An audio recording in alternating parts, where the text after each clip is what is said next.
लोकसभा चुनाव को लेकर भारतीय जनता पार्टी की तैयारी लगातार युद्ध स्तर पर जारी है। इसी के तहत भारतीय जनता पार्टी के विभिन्न मोर्चे और प्रकोष्ठ की बैठक और सम्मेलन आयोजित किए जा रहे हैं।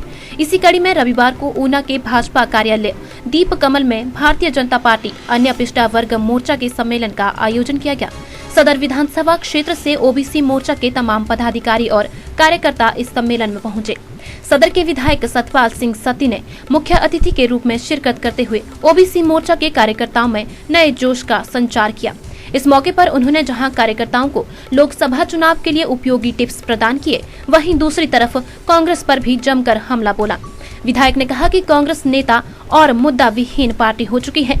हालांकि हर काम के लिए भाजपा का कसूर निकालने वाली कांग्रेस अब लोकसभा चुनाव के साथ साथ विधानसभा उपचुनाव में भी प्रत्याशी नहीं मिलने का कसूर भाजपा के माथे मढ़ा जा रहा है। भारतीय जनता पार्टी आने वाले लोकसभा के चुनावों को देखते हुए हर मोर्चे की मीटिंग मंडल अनुसार कर रही है। उसी कड़ी में आज भारतीय जनता पार्टी ऊना मंडल ओबीसी मोर्चा का सम्मेलन हुआ है।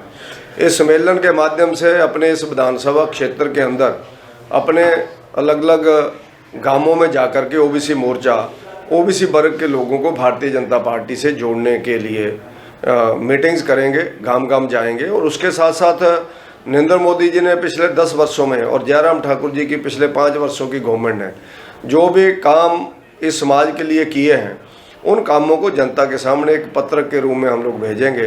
तो उसी कड़ी में आज जो सम्मेलन था, इस सम्मेलन के माध्यम से हम आने वाले समय में जो हमारा पन्ना प्रमुख सम्मेलन होगा, उस सम्मेलन की तैयारी के लिए भी ओबीसी मोर्चा अपने वर्ग के लोगों को लाने की योजना बनाई है। और हमारा इस तरह से अलग अलग कार्यक्रम चल रहे हैं। तो उसी कड़ी में आज ये सम्मेलन संपन्न हुआ है।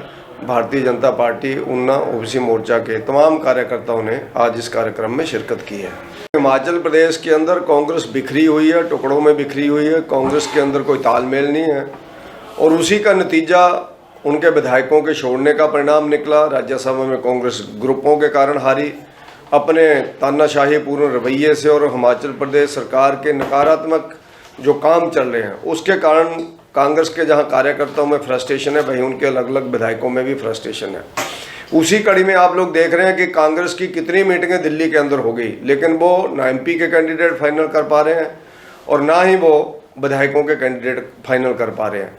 कांग्रेस में नेतृत्व की प्रॉब्लम है। नेतृत्व कौन करे और क्या वो दमदार ढंग से कर पाए या नहीं कर पाए। कांग्रेस भारतीय जनता पार्टी के ऊपर आरोप प्रत्यारोप करती रहती है, लेकिन उनसे हम लोग पूछना चाहते हैं कि आपको क्या कैंडिडेट फाइनल करने में भी बीजेपी को रोड़ा अटका रही है क्या? और आप लोग हिमाचल प्रदेश के अंदर जो गवर्नमेंट चला रहे हैं, उसके निर्णय भी इस तरह से ही लेट होते थे। पहले कैबिनेट बनाने को लेट किया गया, कैबिनेट में डिपार्टमेंट देने को लेट किया गया। जो 3 पद खाली छोड़े थे उसको बनाने के लिए 1.25 साल लग गया। 1 पद फिर कैबिनेट का खाली रख लिया गया।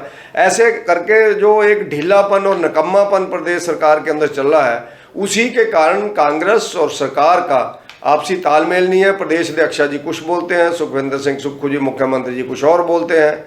वो इसी तरह से हिमाचल का बिखराव जो कांग्रेस का है वो सामने आ रहा है। उसकी अनदेखी की, लेकिन मैं धन्यवाद करता हूं जैसे ही हमारे भारतीय जनता पार्टी की सख्त सरकार केंद्र में बनी, चाहे प्रदेश में बनी, माननीय नरेंद्र मोदी जी की सरकार हो, चाहे माननीय शांता कुमार जी की सरकार बनी, चाहे माननीय, तो जैसे ही भारतीय जनता पार्टी की सरकारें बनी तो उन्होंने जो संविधान में बाबा साहब जी ने लिखा था उसको जो है पूर्ण रूप से जो है अमली जामा। और माननीय प्रधानमंत्री नरेंद्र मोदी जी ने एक संकल्प लिया, जैसे ही वो माननीय प्रधानमंत्री के रूप में उन्होंने जब शपथ ली कि देश के गरीब नागरिकों के उत्थान था।